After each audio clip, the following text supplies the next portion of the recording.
Damos la bienvenida al ingeniero Teodoro Maldonado. Él es director provincial de la delegación del Consejo Nacional Electoral en el Azuay. Nos encontramos en un año electoral ya en marcha. Hay cambios que continúan dándose con respecto a las próximas elecciones, ciertas regulaciones que afectan a votantes y a partidos políticos. Vamos a iniciar, ingeniero Maldonado, haciendo una revista de estos cambios justamente y empecemos con los cambios de domicilio para el padrón del 2023. Buenos días, estimado Gustavo. Buenos días a quienes nos escuchan. Bueno, sí, efectivamente estamos avanzando ya con el cronograma regresivo electoral, con nuestro calendario, y estamos ya en los dos últimos días de esta campaña de cambios de domicilio que inició el pasado 14 de abril y que culmina el día de mañana, sábado 14 de mayo. Pues ha sido un despliegue bastante grande el que hemos realizado en la provincia. Ubicamos hasta 40 mesas de información, las cuales estarán disponibles hasta el día de mañana. Incluso pues para información de la ciudadanía, mañana, el día de mañana estaremos atendiendo normalmente en la delegación y la entrega de certificados y multas a quienes así lo tuvieran, porque ese es un requisito para hacer este cambio de domicilio. Y contarle, Gustavo, que hasta el momento pues hemos realizado 10.500 cambios aproximadamente en la provincia de ciudadanos que han ido actualizando su domicilio electoral, y a la par también estamos realizando lo que es la inscripción de extranjeros y lo que son las personas que han regresado al país y que se encontraban en el padrón pasivo. Son un total de 143 en el caso del registro de extranjeros y 175 en el caso de los ciudadanos inscritos en el padrón pasivo. Entonces, estamos realizando todo este trabajo. Hemos también detectado, como es nuestra obligación, algún exceso de cambios en la parroquia Cañaribamba del Cantón Santa Isabel. Hicimos una comprobación en los días pasados. Ventajosamente, pues son cambios de los jóvenes que se incorporan al registro electoral y no hay ninguna anomalía. Y en estos días, igual, estos dos últimos días en donde se incrementa el flujo de personas, pues vamos a seguir haciendo este control, porque sí nos compete a nosotros como organismo electoral ir sobre todo controlando este exceso de cambios cuando se presenta un 10% más de los ciudadanos empadronados. Nosotros tenemos la obligación de hacer esta auditoría. ¿Podría Se eventualmente llama. sugerir un cambio de domicilio provocado con intereses de por medio en algún recinto? Sí, exacto. Justamente para evitar estos cambios de domicilio que podrían no ser válidos, nosotros hacemos inmediatamente esta auditoría, pero por ventaja, como le informo, pues solo se presentó esta novedad hasta ahora en la parroquia Cañaribamba del Cantón San Isabel, y por ventaja en ningún cantón ni ninguna otra parroquia pues no tenemos esta novedad. ¿Qué otro tipo de implicaciones o consecuencias trae esto del cambio de domicilio? Bueno, el cambio de domicilio es una posibilidad que tiene el ciudadano de acercar el domicilio al lugar en el que desee votar. Generalmente es al lugar en el que habita, y en este sentido, pues es una facilidad que se le da al ciudadano para que se pueda actualizar, que se les da también a los ciudadanos extranjeros para que puedan sufragar si es que ellos así lo deseen, porque también el voto de ellos es facultativo. Y de aquellos ciudadanos que salieron del padrón, sobre todo porque estaban fuera del país, pues y ahora nuevamente han regresado acá a la ciudad y a la provincia y están registrándose. Es un número menor, es un número marginal, pero sin embargo nosotros estamos dando este servicio. Y también, Gustavo, me permito informarle que realizamos paralelamente a esto durante este mes y de acuerdo a cómo va el cronograma, el registro de los beneficiarios que van a estar en el proyecto Voto en Casa. Entonces, en esta ocasión vamos a estar en tres cantones: el cantón Cuenca, el cantón Santa Isabel y el cantón Gualaceo, que es donde tenemos ciudadanos registrados y que logramos confirmar con 43 personas que tienen más de 50 años y un 75% de discapacidad. Entonces, esto es bueno porque el proyecto se mantiene en nuestra provincia. Hubiésemos querido muchos más inscritos, pero por las dificultades de los requisitos que tiene este proyecto, pues estos ciudadanos también, muchos de ellos tienen miedo, incluso a pesar que estamos aparentemente culminando esta pandemia, pero todavía hay este miedo de exponerse por su problema de discapacidad. Con respecto a domicilios, también hubo algún cambio de regulación en cuanto a que un candidato para poder ser tal en un determinado recinto se le quitaba la obligación de haber votado allí o de estar empadronado allí. Si nos puede aclarar cómo es el tema. Sí, bueno, este es un tema de pertenencia en donde también se verifica que un candidato está o no está en alguna jurisdicción. Antiguamente, la ley que nos decía antes de las reformas del año 2020 era que haber nacido o haber vivido por lo menos 2 años en el lugar para poder ser candidato.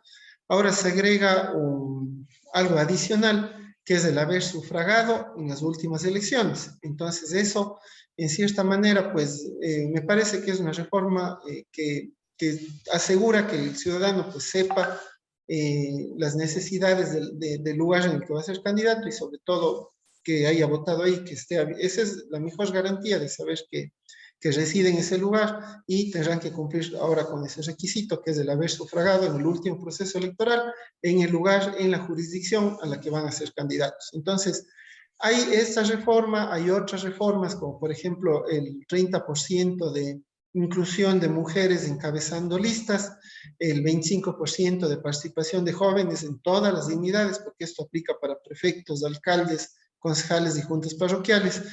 Lo de mujeres también aplica a todo. Y otras particularidades también que veremos en este proceso electoral. Hay incentivos a las alianzas electorales. Son cosas que ya se van a ir dando en estos próximos meses, porque nosotros tenemos planificado ya para el mes de julio realizar en conjunto con las organizaciones políticas las elecciones, la democracia interna de cada uno de ellos, y luego pues en el mes de agosto ya vendrá lo que es la inscripción. Mientras tanto, nosotros venimos trabajando como delegación, capacitándoles justamente sobre estas reformas, tanto a las organizaciones políticas. Hemos hecho ya 7 reuniones con ellos, para la próxima semana tenemos una más, y hicimos una también con medios de comunicación, en donde vamos a hacer una segunda ya con este nuevo reglamento que aprobó el Pleno la semana anterior, en donde ya se aterrizan algunas cosas, algunas dudas que había y algunas sugerencias que se dieron también sobre este tema de la participación de mujeres y de jóvenes, que es lo nuevo, digamos así, que ya se aplicó en el año 2021, pero no se lo veía, Gustavo, sobre todo porque era una sola dignidad, que era una dignidad provincial. Pero ahora, como son elecciones seccionales, ya vamos a ver que todo esto se aplica y cómo se aplica. Con respecto a este tema de mujeres y temas de género tan de actualidad, no solo en Ecuador, en todo el mundo, ¿no se presentan conflictos en Ecuador con personas homosexuales o binarios, como se los denomina también? Personas que en otros casos no quieren clasificarse como masculino o femenino, etcétera. ¿Hay algún tipo de conflicto en las regulaciones? Bueno, nosotros trabajamos en ese sentido con lo que dice la cédula, ¿no? Si es masculino o femenino, y Ujú. dependiendo de eso, pues entiendo yo, se calificará la Junta Provincial en su momento lo que esté ahí, si es femenino o es masculino, porque no hay digamos, no hay otro género, y solo el género masculino y el género Las femenino. dos opciones en la cédula de identidad. Exacto. Bien, Entonces, con eso se vayamos también con otro tema de actualidad, esto de las diásporas. Cuenca se inundó, por decirlo de alguna manera, de ciudadanos extranjeros, sobre todo de tercera edad, que vieron como un sitio adecuado para su jubilación, aunque el fenómeno ha ido cambiando. Hay otra diáspora muy importante también, la de los venezolanos, que se encuentra una cantidad muy importante en Ecuador. ¿Qué derechos en cuanto a lo electoral se refiere tienen los extranjeros? Bueno, ellos tienen derecho a sufragar siempre y cuando cumplan con un requisito principal, que es el estar aquí en el país por lo menos 5 años con una visa vigente. Entonces, en cierta manera, esto es lo que les va a permitir estar dentro del registro electoral, es nuestro control inicial, y luego ellos también tienen que tener cédula de ecuatorianos. Entonces, esos dos requisitos pues son con los cuales ellos se registran en el padrón electoral. Como les decía, no es un porcentaje mayoritario, sino más bien es una minoría, pero ellos tienen este derecho. Nosotros estamos en la obligación pues de quienes quieran hacerlo, quienes quieran registrarse, puedan hacerlo. De hecho, como les decía al inicio de esta entrevista, hemos recibido 143 peticiones de ciudadanos que están ya habilitados para sufragar este próximo proceso electoral. Y esto, pues, claro, representa un número bastante pequeño del registro total de la provincia de La Suay, pero sin embargo, nosotros tenemos que respetar este derecho y ellos estarán disponibles y estarán sufragando en este próximo proceso electoral. Hubo cambios también destinados de alguna manera a partidos políticos en crisis, en extinción, que intentan sobrevivir. Recientemente, me parece que en mayo se aprobaron 3 reglamentos que de alguna manera allanan el camino para que las organizaciones políticas por lo menos tengan reglas claras y en algunos casos una tabla de salvación. El Pleno del Consejo aprobó reglamentos para las alianzas, el desarrollo de las primarias, la inscripción de los candidatos. Descríbanos lo que es nuevo para los partidos y movimientos políticos en este caso. Bueno, lo que es nuevo con respecto a estos 3 reglamentos que se aprobaron justamente la semana anterior, son primero el tema de la representación de mujeres, cómo se realiza el cálculo y cuál es el ámbito en el cual se trabaja. Por ejemplo, prefectos, este cálculo del 30% se lo hace a nivel nacional, es decir, los partidos y movimientos políticos nacionales tienen que obligatoriamente tener un 30% de mujeres en sus listas. Entonces va a haber algunas provincias en donde los partidos presenten candidatas mujeres para prefectas y obviamente se tiene que cumplir también la paridad vertical. Me refiero a si la candidata a prefecto es mujer, el candidato a viceprefecto debe ser hombre y viceversa. Eso es un ejemplo. Por ejemplo, en el tema de alcaldes municipales, igual los partidos y movimientos nacionales deberán hacerlo con cálculo a nivel nacional en los 221 consejos municipales que existen. Luego, lo que es a nivel de concejales urbanos y rurales, eso se calcula a nivel provincial, y eso lo harán las organizaciones tanto nacionales como de carácter provincial. Luego tenemos organizaciones cantonales que también deberán hacerlo a nivel cantonal. Y las juntas parroquiales, eso se hace el cálculo a nivel cantonal, que es donde se tiene que tener esta representación obligatoria de mujeres del 30%, que es lo nuevo, digamos así. Entendemos que en las normas también se preveía alguna que incentivaba la inclusión de jóvenes. Sí, bueno, paralelo a esto también está la obligatoriedad de que un 25% de jóvenes estén en las listas. Y esto tiene dos lados diferentes. Lo que es prefectos y alcaldes se tiene un 25%, pero cuando hay temas como son las alianzas entre organizaciones políticas, pues hay incentivos en donde este 25%, como les decía, el cálculo se hace nacional y las organizaciones tendrán la libertad de ver en dónde ponen este 25%, sobre todo en esas candidaturas de prefectos y alcaldes. En lo que es concejales y juntas parroquiales, donde elegimos más de una persona, la obligatoriedad está en el 30% de mujeres encabezando listas, pero en los jóvenes este 25% no está en el encabezado de listas, sino dentro de las listas. En la Exacto, composición, así entonces es. las organizaciones tendrán la libertad de ponerlos como ellos quieren, si principales, suplentes. Lo importante es que tienen que cumplir con este 25%. Aunque son decisiones que se las toma en Quito a nivel del Consejo Nacional Electoral, ¿qué es lo que se ha hecho con respecto a la dispersión de candidatos y de opciones en el Ecuador? En el año 2019 existió casi 82,000 candidatos en las elecciones seccionales. El caso de los alcaldes para 221 cargos en el país, hubo una cantidad que se redondeaba alrededor de unos 1,900 aspirantes. Uno de los resultados de esto es que se eligen alcaldes con poca fortaleza política, que llegan a alcanzar esta importantísima dignidad con votaciones de alrededor de un 20% y los deja con una debilidad política para el ejercicio de su cargo. Bueno, tenemos habilitadas hasta el momento 16 organizaciones nacionales, 3 provinciales, 13 cantonales distribuidas en los diferentes cantones y 3 parroquiales acá en el Cantón Cuenca. Lo que se ha hecho es, dentro del reglamento de alianzas que se aprobó recientemente, se han incluido fomentos a estas alianzas, como por ejemplo el tema de la distribución de la votación entre todos los miembros de la alianza, o sea, todos tendrán el mismo porcentaje si es que llegan a ganar un escaño o de los votos que tengan. Entonces eso es importante porque ya no se divide, sino más bien se les entrega a todos por igual. Lo que bien decía usted, pues esto también les posibilita seguir participando en los procesos electorales. Pero creo que una de las cosas más importantes es el fomento a la alianza con 20% más de presupuesto para promoción electoral, es decir, lo que se hace en los medios.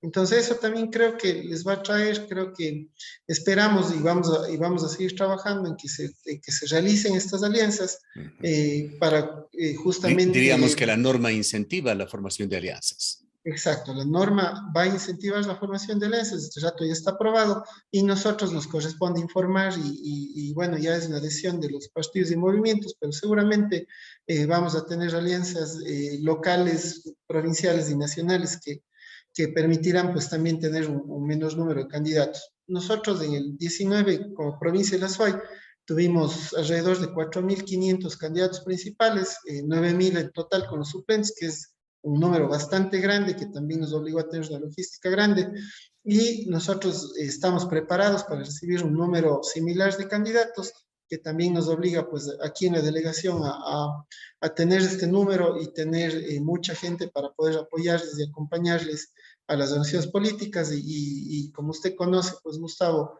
nuestra intención siempre es que las cosas se hagan bien y las podamos hacer de manera eficiente. Y para esto también la inscripción en esta ocasión será totalmente virtual. Cada organización es responsable de su propia inscripción. Sin embargo, de esto pues estaremos acompañándoles, capacitándoles bueno, ayudándoles a que todo este proceso sea de mejor manera. También es una manera como organización electoral de evitar lo que pasaba en el futuro. Usted recordará pues estas largas filas a las 6 de la tarde del último día de inscripciones. Esperemos que con la colaboración de ellos pues, se evite estas cosas que pasaban en anteriores procesos. Finalmente, un tema relacionado con la estabilidad de la autoridad electoral del Consejo Nacional Electoral. En un año de elecciones hay ciertas normas que entran en vigencia, más aún cuando se ha llamado ya específicamente a las elecciones si se encuentra en marcha el proceso electoral, en la cual de alguna manera se blindan las autoridades electorales y además adquieren en un momento dado incluso el carácter de casi primera autoridad. En esto y en estos temas hubo un fallo del Tribunal Contencioso Electoral que ha ratificado que los jueces y los vocales del CNE no pueden ser destituidos en sus cargos o suspendérseles sus derechos de participación por acciones o quejas que interpongan los ciudadanos o sujetos políticos. ¿Qué implicaciones tiene esto? Bueno, el pasado 5 de febrero se declaró ya el periodo electoral.